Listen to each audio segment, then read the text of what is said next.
What's up guys, it's Joey here with Fringe Sport, and today we're going to be taking you through step by step on how to assemble the Dane 2.0. So as you can see, we have everything laid out here. First things first, we're going to run through a quick audit, a quick checklist of everything that comes inside of the freight so you can take everything out, lay it down, and make sure you have all your pieces ready for assembly. So after you guys have double checked and make sure all the components came in your freight, the first thing we're going to do for assembly is put the frame together. So you're going to want to have your uprights, your cross members, your extension feet, and your nameplate all set to the side, because that's the very first thing we're going to assemble. Now as far as tools go for assembly, you're going to want a 36mm socket and an adjustable wrench that is set to 36mm as well. Now we do recommend tightening everything by hand first to allow the rack to settle before you tighten it with your tools. If you tighten it with your tools before hand tightening it, you can get a little bit of wobble in your rack. So be sure to hand tighten before you go and tighten with your tools. Step number one with putting it together, you're going to need four things. Your extension foot, it doesn't matter which one, there's no left and no right, so just pick one of your extension feet. That's going to go in the front. You're going to need your upright. Now a key thing to look out for your upright is the outer lip on the bottom of the base should be facing outward. So this is going to be my right upright, and the outer lip is facing out. The third piece you're going to need is a cross member right here. That's going to go in the middle. And then we're going to start with box 3. So get box 3, your bolts. These are going to be the first bolts we use to put these components together. Let's get started. One thing also to note on the bolts, the head of the bolt comes in through the front. So we're going to slide it in through here, connect it through our upright. Of course, we want a washer in the front and then a washer before the nut here in the back. We're going to start with just hand tightening everything. We're going to go on the bottom here, stick it in through the front, get it through our cross member, and hand tight. Okay guys, after we got those three components together, we're going to put our back upright here. Again, the outer lip is sticking out because this is going to be the right side of our rack.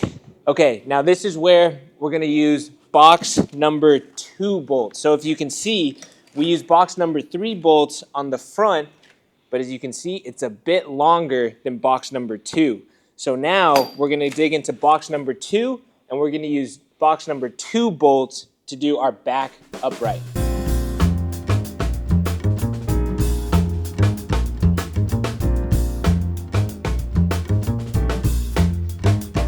Okay, so now we have our right side of the rack is good to go, our left side is good to go, and now we're going to be assembling and merging them in the back. So our back cross member, as you can see, is a lot bigger than our side cross members. So the big one is the one that we're going to want to use in this step of the assembly. So one thing to note whenever you're putting together your back cross member in the back post here is if you are going to be adding storage options like the pegboard, the dumbbell storage, or the bumper plate toaster, that's going to determine where you put this back cross member. So keep that in mind whenever you're assembling this piece of your rack. Okay, so while we're assembling this back cross member here, we are using the bolts from box number 2. So box number 2 bolts. And we're also going to be assembling our back cross member at hole 21 because we actually, little home gym hack here, like to utilize this back cross member to store some of our attachments when they're not in use.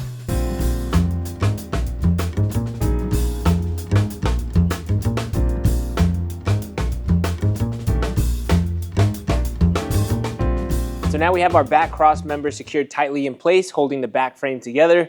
And the next step is going to be the beautiful nameplate. So the nameplate is going to be the next step in assembly, and we're going to put it in the very top hole. So we'll show you there on the video as we assemble it. Okay, so now that we got our nameplate assembled, our rack is finally starting to come together. The next step is going to be attaching our trolleys on the front 2 uprights. So one thing to note on the trolleys, the handle should always be on the inside of the rack. So for example, this is going to be my left, your right. This is going to go on this upright because the handle, as you can see, is on the inside of the rack. So let's get these bad boys on there. Slide it down to the bottom to keep it out of the way. Voila, there we go. Okay, so we have most of our base assembled now. The last step is going to be getting these top cross members installed up here. However, there are a couple of nuances, so let's talk about it. As we're assembling our top cross members, we're gonna need 4 things. 2 bolts from box number 2, which are shorter bolts. We're gonna need 1 long bolt from box number 3.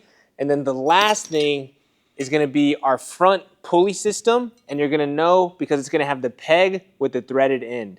So after we have those 4 things, we'll jump into assembly and I'll show you where to place each item. Your box number 2 bolts, your shorter bolts, go through these holes. Your top pulley system with the threaded peg goes through this top hole right here. And then your long box number 3 bolt goes through this bottom hole right here. Okay, so now we have the base of our squat rack built. It's really starting to come together. Next step is gonna be the pulley system installation. So as we install the pulley system, we're gonna be using all the bolts from box number 1. Let's get started. Okay, so step number 1 for pulley installation, we're gonna be installing our top pulley tracks that are gonna lie right here on the top cross member. Now, one thing to be cognizant of is this front angle aligns perfectly with the front angle here. So make sure you're putting it on the correct way. We're gonna attach these right now.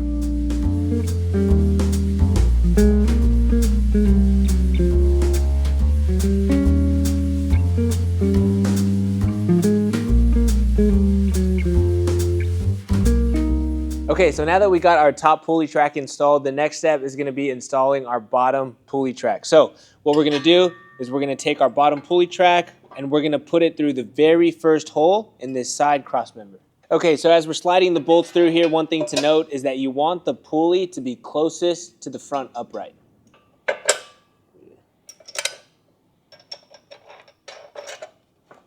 Okay, so next we're gonna be installing our guide rod brackets for the weight stack. So one thing to note of here, we're gonna have 2 types of brackets. One is gonna have a keyhole for an Allen wrench, and one is gonna be completely closed off. So the one with the Allen wrench, we're gonna save for later. We don't need that one right now. For the bottom, we wanna make sure that our brackets are completely closed. As we install these, we want the lip to be on the inside facing each other. So it should look like this. Both lips facing each other on the inside. The first one we're gonna skip 1 hole from our front bracket right here, and we're gonna place it right there. So there's gonna be 1 hole, boom, that's where this one's gonna go. And then our second bracket, we're gonna skip 2 holes right here, and we're gonna place it right there in that 3rd hole. Okay, so now that we got our brackets in for the weight stack, the next step is gonna be installing the weight stack on top of our brackets here. So first things you're gonna need are your 2 rubber stoppers. You're gonna align them perfectly over the hole, just like that. Okay, so now let's start installing our weight stack. So what we're gonna do first is lay about 4 plates on top of each other. Then we're gonna slide our guide rods in, and then we're gonna allow our guide rods to guide us as we continue to install the rest of the plates. Now, quick note on the weight stack. So these plastic rings should be facing up. So as you can see, one side has the plastic ring, the other side does not. The side with the plastic ring is upward facing. So let's get these weight stacks installed. Okay, so now that we have our weight stack assembled, the last piece is gonna be this top plate that has the rod connected to it. Now, when you're installing this, be sure that the side with the holes are facing inside of your rack. Okay, now that we have our top plate installed, we're gonna take our pin, we're gonna slide the metal ring over the metal piece right there, and just pop it in a hole. Okay, so the last step to installing our weight stacks is going to be our top mounting brackets here. So remember earlier when I mentioned the mounting brackets with the holes in them, this is where we're gonna be using those. So first things first, you're gonna wanna grab an Allen wrench and you're gonna wanna loosen it up. That way it's able to slide onto the guide rods. Once you've loosened them, remember, we want the lips to be facing inward. So after you have them oriented correctly, we're gonna slide them on the guide rod, and then we're gonna align them with the hole straight up and down. Make sure that your guide rod is straight and you're not putting it in the incorrect holes. It should be directly vertical up and down and should align with this hole on the top cross member perfectly. And then once we have the bracket secured to the top cross member, we're gonna tighten up the bracket with the Allen wrench again, and that'll keep our guide rod securely in place, and then our weight stacks will be fully installed and ready to go. Okay, so now we're gonna do our cable routing. So as you can see, we actually already installed the cable here because it's gonna be much easier to explain if we can actually show you what the finished product looked like. So, first steps first, you're gonna take the metal screw and you're gonna screw it in to the top plate of your weight stack. Next, we're gonna run the cable all the way through, up through this middle hole right here between your two guide rods.